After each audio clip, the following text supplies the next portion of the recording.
Now just understand that how fixed exchange rate works.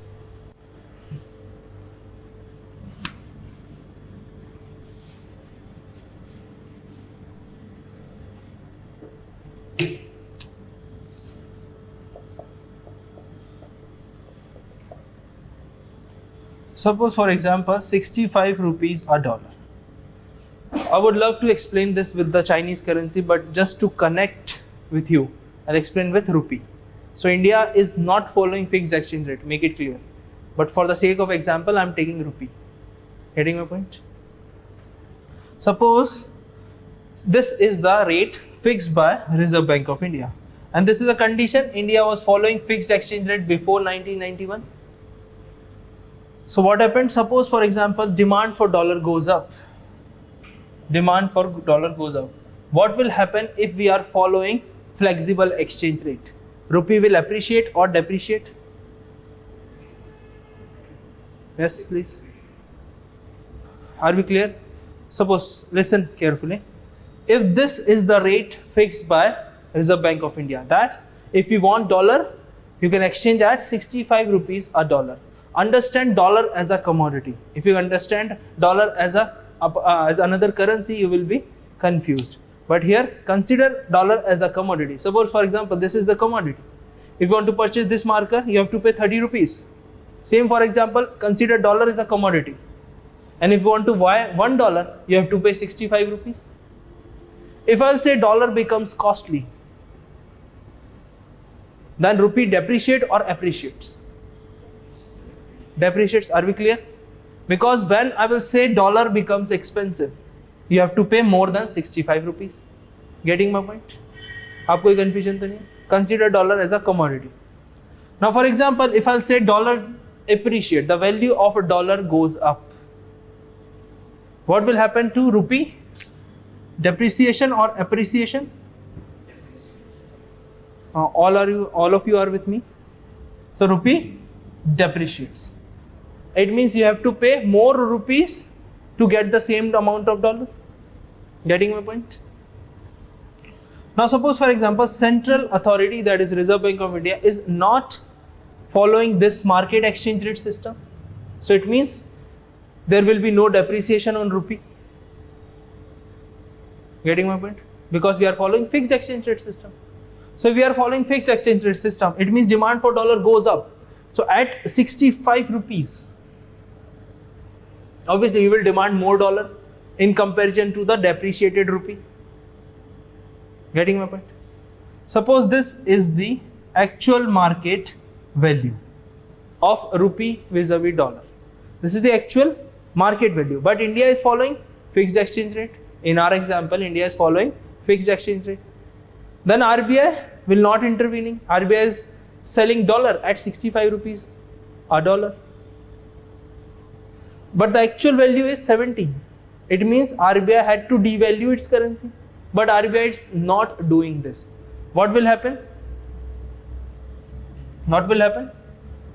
Demand for dollar will go up and up because people are getting dollar. Every dollar 5 rupees less than in comparison to the actual value. Are you with me? Nahi aa raha, to I'll go back. Shall I explain again? 65 a dollar. This is how fixed exchange rate works in China. Because you need to understand, because China by the time and again they are adopting the policy of devaluation. 65 a dollar.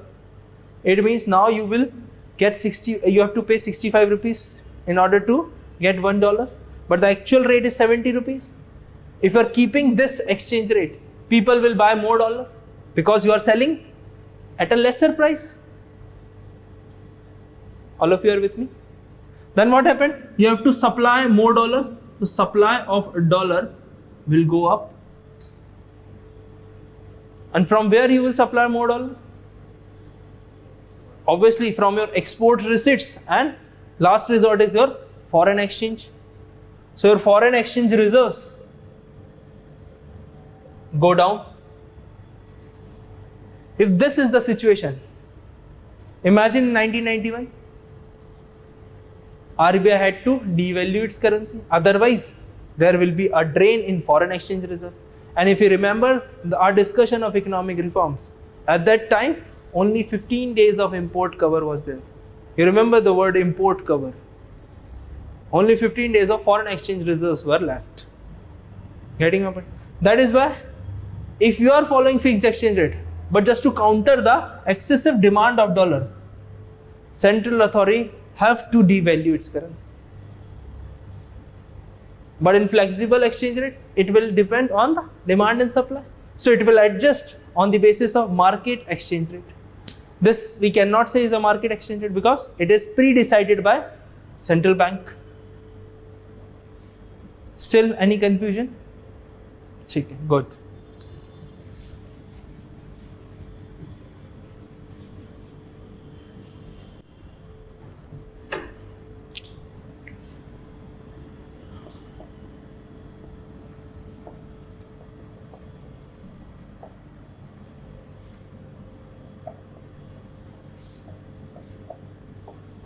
Now we'll see under two heads.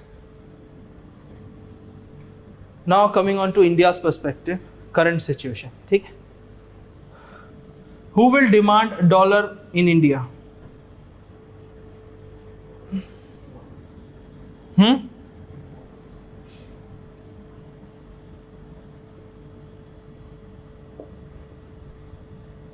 Importers will demand dollar.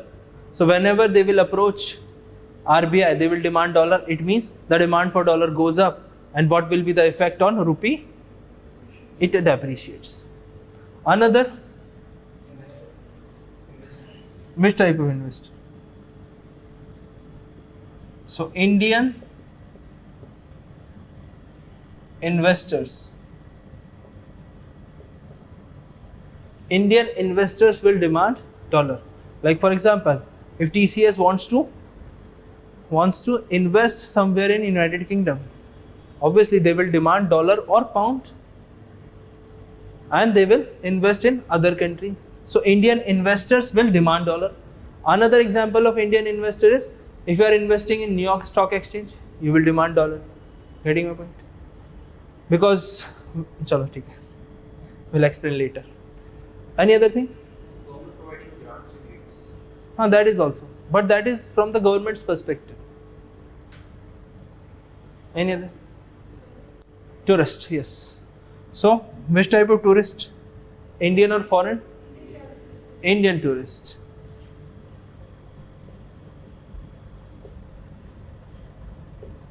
So, Indian tourist will demand dollar.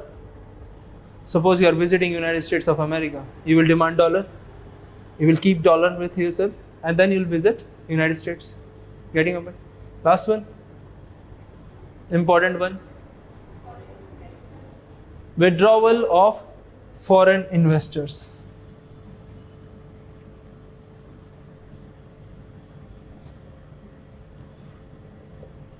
So withdrawal of FII.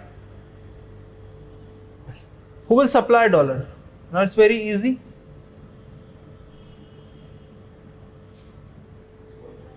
Exporters, foreign investors, foreign tourists, and withdrawal by Indian investor. So write this in your copy.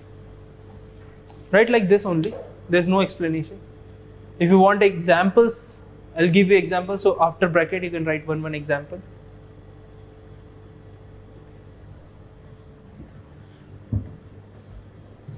After importers, you can write oil refinery companies.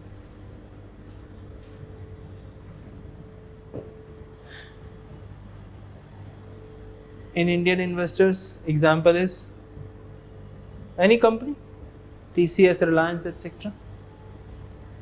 As well as individuals.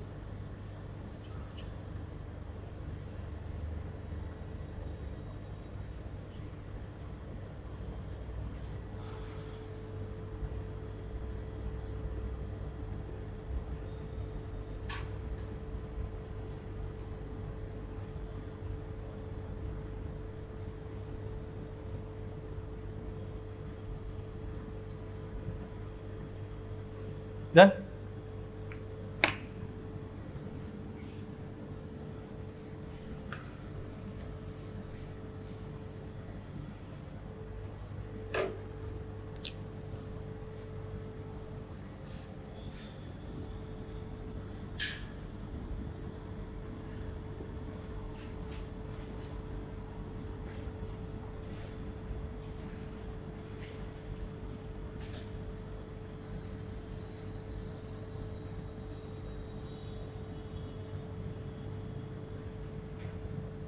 Suppose this is the graph. Here you have rupee per dollar. It means price of dollar. Here you have quantity supplied of dollar. So whenever you will see the graph,